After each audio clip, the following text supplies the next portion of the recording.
Hello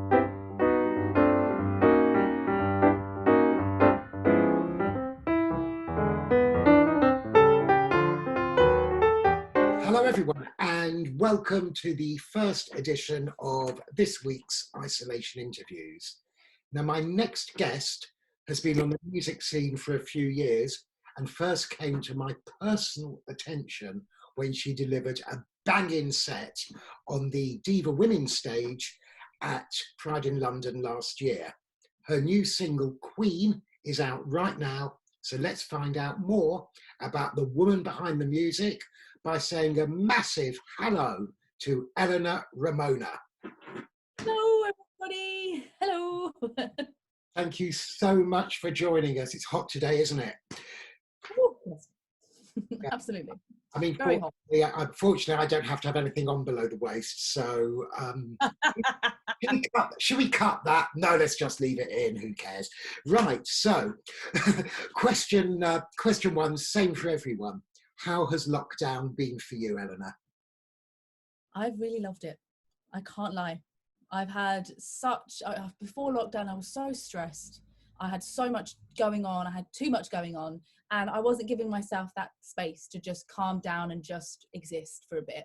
And I have to say, lockdown came in a very good time. It's really calmed me down, really made me prioritize what's important and take a step back and really look after my own mental health, actually. So I can't say I've had a bad time. I have to say it's been great. And coming out of lockdown as well now, it's sort of, I'm ready to do that. You know, it's almost come at a good time, that as well. And I'm sort of ready to get back on the horse and start doing what I do. But it's been a great time, actually. I've enjoyed it. No, well, that's good. You know, out of disaster can come something positive. Absolutely. And I think a lot of people are like that. I know I am. You know, you're on the treadmill and you're working. You never have much time to think. So this was a sort of forced thinking space, wasn't it? So I read that you grew up on the Greek island paradise of Skiathos, which you traded for life in South London. Why? Everyone asks me that. Why? Yeah. Well, mainly due to music. On a small island, there isn't many opportunities there for musicians and I guess young people wanting to get full-time work, wanting to go out and sort of venture into the world. I was lucky enough to have an English mum and a Greek father, so the best of both worlds. My mum always wanted myself and my brother to experience the world in the UK as well, and we decided that Guildford, where I am now, it was great for the Academy of Contemporary Music. I was here doing that at a young age as well, and I just ended up staying here. I really love the English lifestyle. I love the education was brilliant in the UK as well, and full-time work, and of course my passion, which is music. I've really had an amazing journey so far in the UK, and it wouldn't have been possible, all these gigs. I mean, even when I was performing at Pride, you know, in the small island of Skiathos, there isn't a Pride, and there aren't these opportunities to get yourself out there, and all these different people in London. It's such a multicultural place that without this opportunity, I wouldn't most probably be where I am now. So that is the long answer to your question. I still go out in the summer, obviously Corona permitting. This year I haven't been able to get out there, but I absolutely still will and always will go back home to visit family and touch base. But, you know, at the moment I have been stuck here. Yeah, absolutely. I mean, very lucky. Yeah, I mean, I want to come on to your music in a minute, but when we were doing our research to talk to you, sometimes when you're speaking to someone who is sort of up and coming on the music scene, you do think to yourself, in my position, what am I going to talk about? But actually, there's so much to talk about with you, both in and outside the world of music, that I've had to censor myself. Now, one thing, which, first of all, congratulations for being nominated for a National Diversity Award this year. I know they're very, very prestigious. How did that come about? So, well, I've done a lot of work within mental health and mental health support. I've shared my own story on various platforms and always try to help people. The aim of my musicianship and what I do with my mental health work is to help people. And I believe that was recognised. and I got nominated, which was very, very surprising. I wasn't expecting it. I just got this email through saying, oh, you've been nominated by somebody. And I thought, oh, wow, okay. I work full-time for a mental health charity as well, which is an amazing achievement in itself. And it definitely ties in with what I'm doing with my music and what I'm doing with my own mental health support work. And I couldn't ask for a better sort of opportunity with that, really. The Diversity Awards was a real surprise. And I mean, it's been an amazing achievement to be recognised for something that I'm doing in this little town. You know, it's been fun. Yeah, we can give the charity a plug. You never know, people might have some cash swilling around. What's the name of the charity you work for? It's called Catalyst Support in Guildford. Fantastic. Look it up, folks. If you've got a few quid, give some money. Look, now, that's the National Diversity Awards out the way. And then I stumbled across, double checks, Miss Great Britain 2020. Yeah. You're a beauty queen as well. Just tell me about it. So how that came about was I wanted to push myself out of my comfort zone, mainly. So I wanted to do something that I've always wanted to do, and I wanted to help others, again, that theme, help others in the process of doing that. And for me, growing up, I didn't have any role models that were similar shape and size to me. And I wanted to be that person for young people growing up, saying, you know what, it's okay to do what you want to do, whatever shape or size you are. Don't conform to society's sort of norms and society's expectations.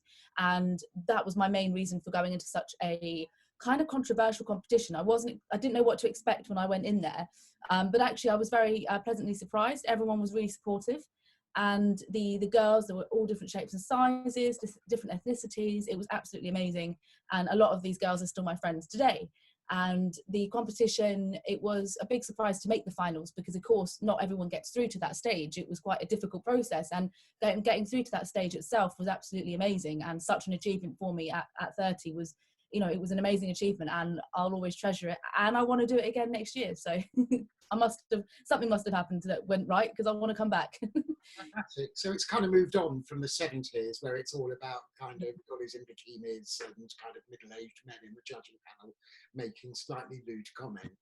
Yeah, absolutely. It was very different to that, absolutely. And I think my family had a bit of a reservation of me doing it, and some friends were a bit like, oh God, you know, what's it going to be like? And I said, I'm never going to know, and I'm always going to ask myself, what if?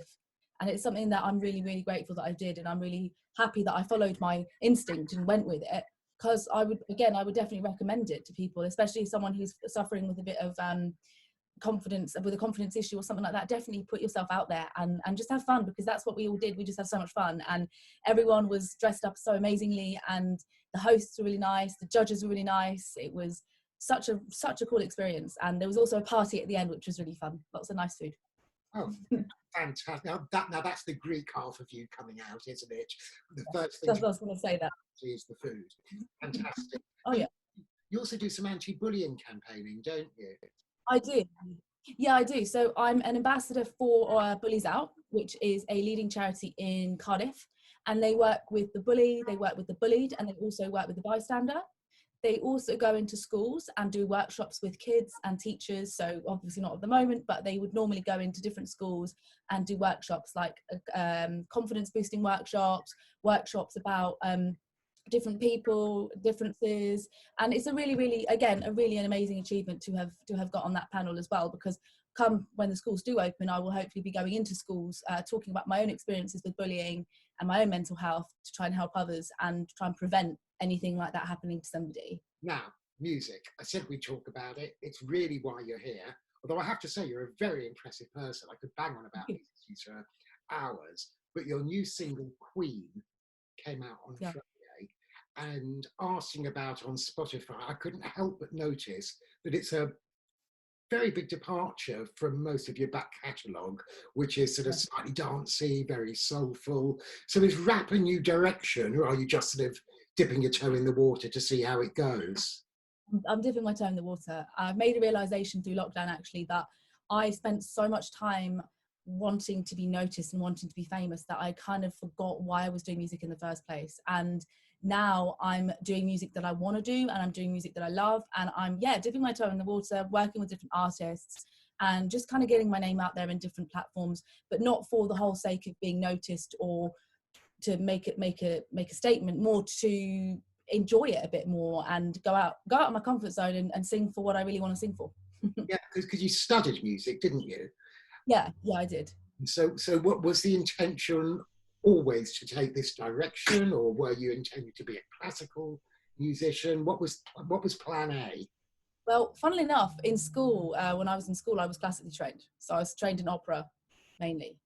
Soprano, believe it or not. The tone of my voice, not many people believe that. And then I found my love for contemporary music, which led me to the Academy of Contemporary Music in Guildford. So originally, yeah, I was classically trained. And then there was something about modern music which just clicked with me a little bit more. And I've always been a songwriter. Even from a young age, I've always been interested in the craft and interested in different ways of writing, and almost going out of my comfort zone with that and finding new ways and finding new rules myself. I've always been really interested in that, almost the science behind it. Mhm. And then obviously coming to the Academy of Contemporary Music gave me that push that I needed, and that oomph, and the more of knowledge that I needed to go forward with my craft. And I guess here I am. You know? Yeah. It's interesting you say that. I want to ask you a little bit about the process. Yeah. Do you work, I mean, obviously, as a journalist, my creative, for want of a better word, discipline is deadline driven. So I don't have the luxury of maybe a novelist or something. If I've got to get 1,000 words written by 1 o'clock, I've got to do 1,000 words. But I know, do you work like that? Do you discipline yourself, say, right, this morning I'm writing? Or do you have to wait for the muse to speak? Or do you find a melody in your sleep? Or find a line in a newspaper? You know, how does it actually work for you? Well, it works in different ways. So sometimes something will just come to me. I've had songs where I've written them in about half an hour to an hour, full, like straight up from the cuff. Just, I know what's coming out. I know what I want. Other times they've been a little bit more difficult to get out. So I have set deadlines for myself before. So that is a very good way of doing it. Sometimes if you're having a bit of writer's block, give yourself a bit of a deadline, but know that you can prolong it if you need to. But that almost gets me ready to go. I like working with structure. I work really well with that. Yeah. And I guess what comes first is the feeling behind what I want to say. For me, all of my songs are always part of my story. They're always something that I've experienced or that I want to say to somebody.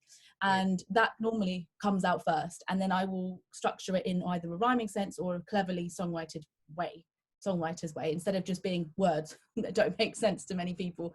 For me, songwriting is a very healthy outlet. As I've mentioned before, I've suffered with mental health, I still do. And music and songwriting is, to say it in a non-cheesy way, I guess it's my medication. It's something that keeps me healthy and well. Thank you so much for joining us, Eleanor. I wish we could talk all day. I think broadband, something to do with the hot weather and time, has defeated us. But you seem like a lovely person. Good luck. No. Good luck with the awards. Good luck in next year's Miss Great Britain. Most of all, good luck with your music, and we wish you love, luck, and happiness. Thank you so much. Thank you so much.